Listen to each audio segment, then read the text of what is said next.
Good morning, my dear students, and welcome to the next chapter of Wild Rescuers, Guardians of the Taiga. I have seen from the last YouTube video that we did really good with our views, so I'm hoping that you guys continue to enjoy these, watch them whenever you get the chance. They're just something fun, and remember that part. But with that being said, we're going to go ahead and jump into our book. I'm going to try to read 2 chapters. Don't hate me if I don't get to 2 chapters. But let us begin. First things first, chapter 17 has these really cool pictures of bats. So Stacy, Everest, Basil, Addison, and Tucker raced through the forest after Paige and the bats. With no moon out that night, it was completely dark. Stacy rode Basil, who had no trouble navigating through the pitch-black forest with her other wolves.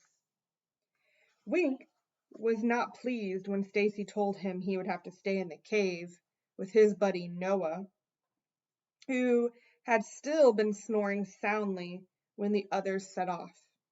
Rules were rules, though, and Stacy was happy Noah was getting the rest he needed. They were following the river north towards the falls when Paige and the bats suddenly stopped. 4 bats frantically flew in front of each of the wolves' faces, halting them in their tracks. A 5th bat flew up to Stacy and nudged her forward. "I think this bat wants to show me something ahead," Stacy said, skeptical. "Wait here, guys. I'm not going to go far." Stacy hopped off of Basil and had only walked about 10 feet from the group when she saw it.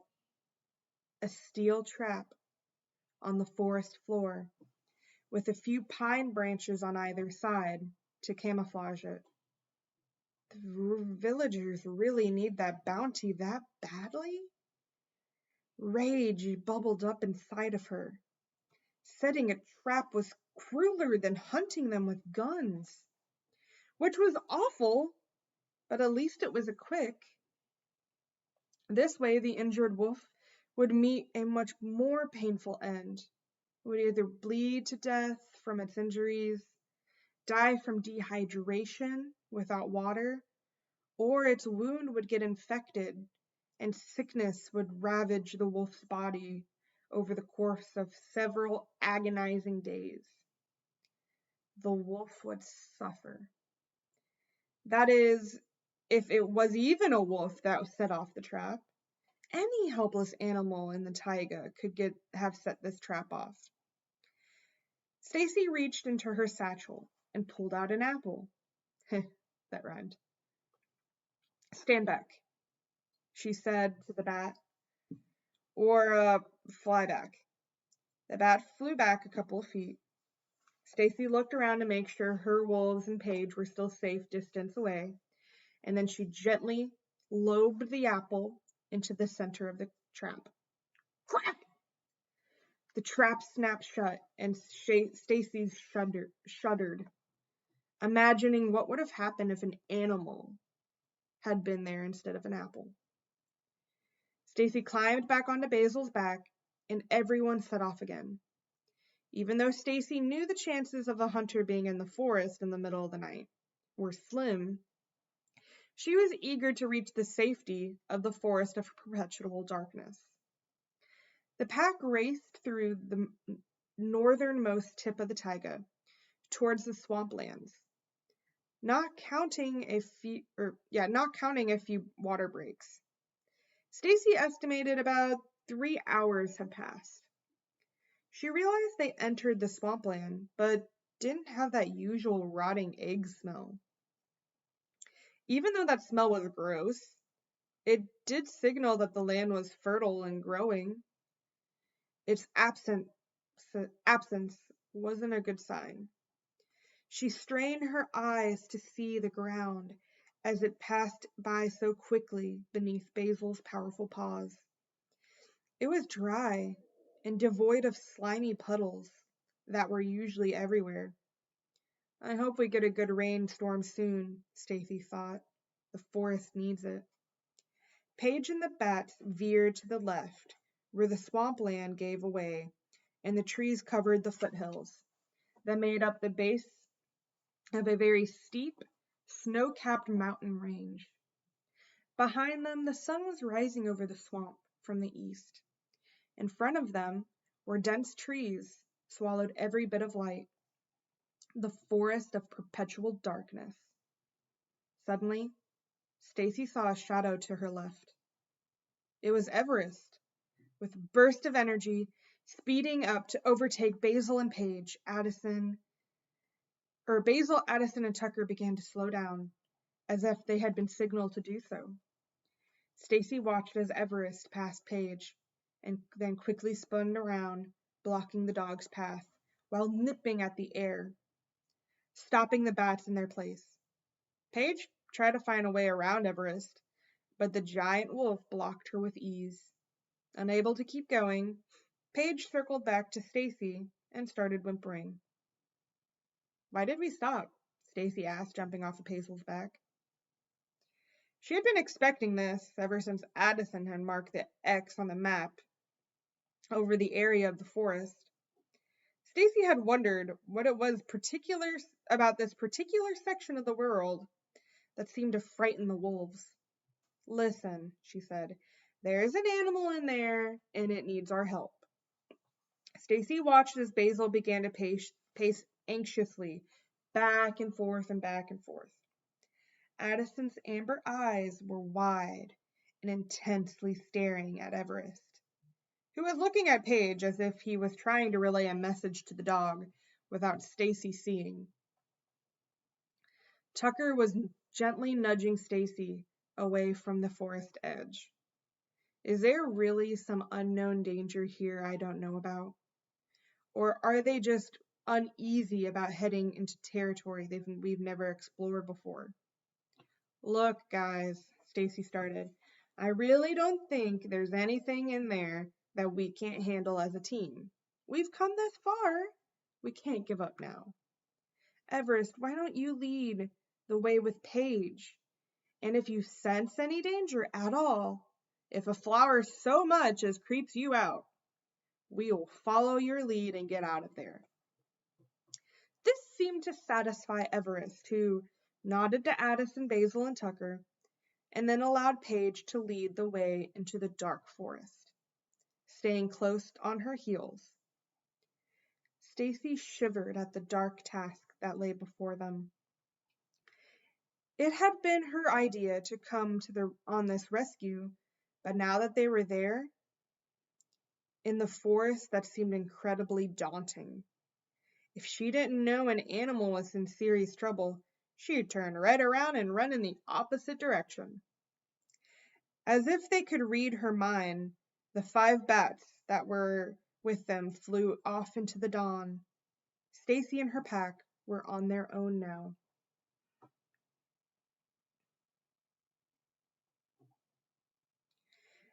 They stepped under a roof-like cover of the tree. All signs of daybreak quickly vanished. It might as well have been midnight for how dark it was. Stacy lit a torch. Suddenly, a new colony of bats found them, whizzing in circles around Paige. Of course, Stacy thought. These must be the bats who sent our bats the signal. Thank goodness they found us. Otherwise, we'd just be stumbling around in the dark. Paige's ears twitched this way and that way, gathering information. Basil crouched to let Stacy climb on her back, and Addison ran into the front of the pack to take the lead. Oddly, Everest fell back and took position on the left side of Stacy. Tucker walked along next to Everest. That's strange. Normally they'd stand guard on either side of me. The wolves exchanged nervous glances. There it is again, she thought. What uneasiness? What is going on? Do they sense danger to the west? The air grew cold, and Stacy was happy to have Basil's thick, warm fur to hold on to. Just as Stacy suspected, the terrain here was steep and rocky, and it was difficult to navigate through the trees.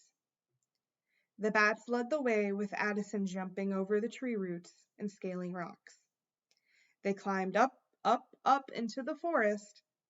Stacy knew it was morning, but it was as dark as the darkest night, with no moon and no stars to guide them.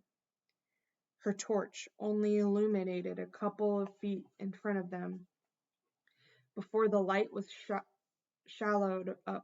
swallowed up by the trees and the thick vines that hung from their branches and twisted around their trunks. When it burned out, Stacy didn't bother to light another one. Between the bat's echolocation and the wolf's keen night vision, she didn't need to be able to sense where she was going. She trusted her animals. Everest and Tucker kept the group in check, keeping them east of where Addison's X was on the map. They got tense if they had to take even the shortest detour to the west to avoid the giant rock or a falling tree. After 40 minutes, everyone was exhausted. Stacy's face was covered in scratches from tree branches that seemed to poke her out of nowhere. They rested again before the final push. Tucker made the round, tending to Stacy's scratches and making sure no one had any serious injuries. All too soon, the bats hurried them onward. The climb was steady, the darkness was unrelenting, and it had been nearly 4 hours since they left their cozy cave. How much longer? And then she heard it, a weak, eerie grunt. We're nearly here, Stacy said. I can hear the animal. The sound was in need of an energy boost. A newly determined pack dove into the newly determined pack dove into the thicket of the scrub oak with tangled branches and hanging vines. Stacy pulled out her hatchet and started hacking at the vines in front of them. The branches and vines almost seemed like they were alive, trying to get in their way. Stacy could have sworn she saw one move. She blinked her blurry eyes. Did she see one move? Right in front of her, 4 brown branches were definitely twitching. Stacy realized what she was looking at. Those were legs. Stacy heard a snort above her. She looked up and let out a loud gasp. They were antlers, caught in a mess of vines and branches. It was a moose staring straight back at her.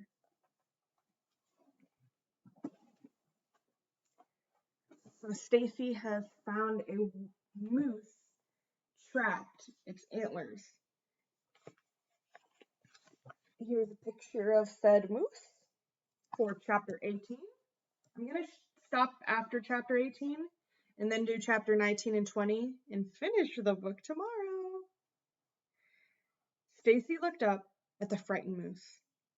His antlers were still covered in velvet and had a couple of points on each side. Why, you're just a yearling. Yearling is like moose term for like young moose.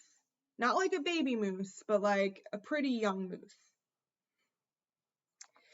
Stacy said softly, "It's all right. We won't hurt you. We're here to help." The moose shifted in place, panic in his eyes. His grunts got louder and more intense. The wolves lowered themselves to the ground in a gesture that said, "We're not here to attack." "They won't hurt you," Stacy said, putting her hand on the moose's side. She could feel his bones. "How long has he been here? How long has it been since you ate?" she asked. She poured some water onto her hand and held it close to the moose's mouth. the moose's mouth. Ooh, that's a mouthful. His small antlers were tightly intertwined in the vines that the poor thing couldn't even lower his head to drink or eat the vegetation all around him. He lapped every drop of water and looked all around Stacy's arms, searching for more. I don't even want to know how you got in this mess, or the messes I'd get into if I had antlers starting to grow out of my head, Stacy said sympathetically to the moose. Ooh, showing empathy. That simple act, giving the moose water, was all Stacy needed to earn his trust. The trust extended to the wolves too. The moose stopped his nervous panicking and stood quietly, as if he knew they were about to rescue him. Even though he was a little over a year old, the moose still towered over Stacy. She had to stand on Basil's back and hold her torch high to get a good look at the vines. In his attempt to get away, the moose has gotten himself even more tangled. It was going to take a while to cut the thick vines. She gently climbed onto the moose's back and reached into her pack for the hunter's knife in her leather pouch. But one look at the tangled vines told her it would take a couple hours for her to do this job on her own. She needed an extra set of hands or teeth. And here's a really nice picture of what's going on. We have Stacy. She has those vines. We have the moose. Now the wolves are not attacking the moose. They're helping that moose, getting the vines off of the antlers.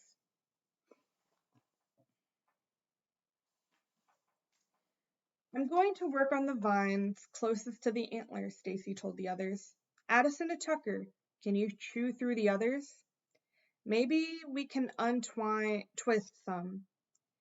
She used the loose vine to tie the torch firmly to a branch over the moose's head and got to work while Addison and Tucker tried to chew through the vines. All of a sudden, Stacy heard a crunching noise in the distance. It was growing louder by the second. She looked up from the vines. Everest, what is that? Suddenly, another moose came into view, crashing through the scrub oak, running directly towards Stacy. It was bigger than the moose that Stacy was attempting to rescue. It didn't have antlers, though, so it was able to flatten the forest and barreled towards Stacy and her pack. Is it the moose's sibling? Or worse, its mom. Get back! Stacy yelled at the wolves and Paige. Basil, Addison, Tucker, and Paige darted away. Even Everest ran towards Stacy, positioning himself directly in front of the charging moose. Everest, no! Stacy braced herself for impact, but the moose pulled up just a few inches from where Everest was standing. It snorted wildly and retreated. It's gonna charge again, Stacy shouted. She doesn't know we're trying to help. Basil, Everest, you've got to try to distract her. Everyone else, start chewing. Everest and Basil sprung into action, nipping at the moose's legs to confuse her, not hurt her, and get her to stop charging. It wasn't the kindest method of subduing a powerful creature, but it worked and gave Stacy and the others the time they needed to free the yearling. Paige was draped over the moose's back, furiously gnawing through the vines at the base of his antlers. Addison was perched on a low branch just at his shoulder and methodically, untangling the vines. And Tucker was working on the moose's hooves and licking the leg wounds the moose had gotten while trying to free himself. The vines were thick and strong, and Stacy's hand began to cramp with the effort.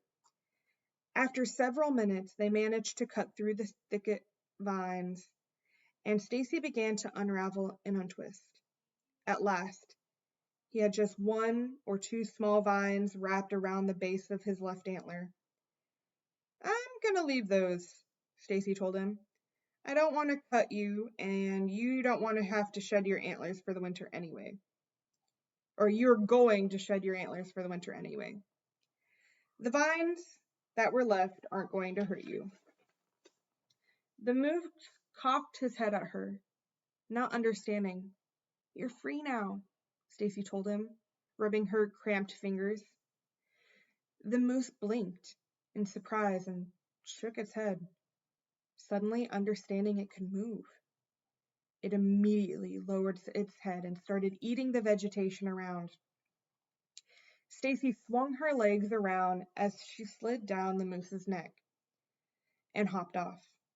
Everest and Basil each took a step back from the moose that had charged Stacy. The two moose walked towards each other and then disappeared together in the dense forest. Exhausted, Stacy leaned against Basil and drew the others around her. Thanks, everybody, she said with a yawn. You've been amazing. She closed her eyes for a second, wondering if she had energy left to begin the long journey home.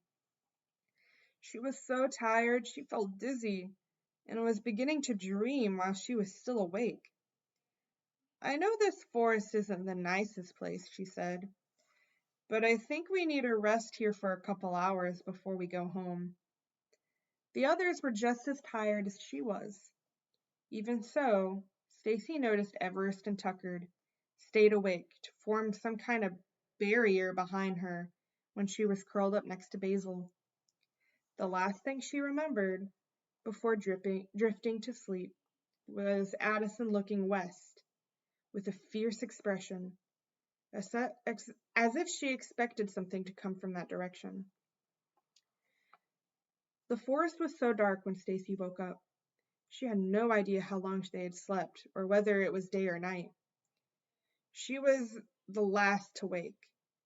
Everest and Addison were standing over her holding a water canteen and a handful, or rather pawful, of wild huckleberries. The moose were still nearby.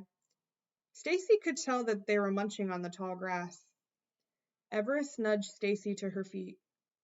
I guess you're both in a hurry to leave, she said to Everest and Addison, then took a long drink and stuffed the berries in her mouth. I agree. Let's get out of here. The journey down the mountain was easier, but felt longer. Even though the forest was dark, Stacy knew it must have been morning. And she felt nervous about returning to their cave in broad daylight. What if the hunters were around, looking to cash in the bounty? Maybe they should wait until nightfall to return. They were just coming out of the forest of perpetual darkness when a cluster of bats started whizzing around Paige again. We do not have the energy for another rescue now, Stacy thought. The bats flew off, and Paige made some frantic motions to the wolves, who seemed to understand. All at once, everyone started sprinting towards the taiga. Basil circled back to Stacy and lowered her head as a signal for Stacy to climb on her back. What's going on? Stacy yelled. But then she saw it. Light? Up ahead? By the height of the sun, she guessed it was late morning. There's daylight! But her voice was caught in her throat when she saw, in the far distance, beyond the swamp, their taiga.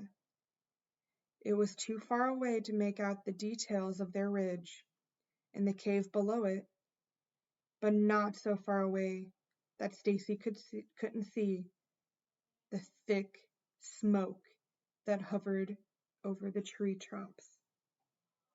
Fire.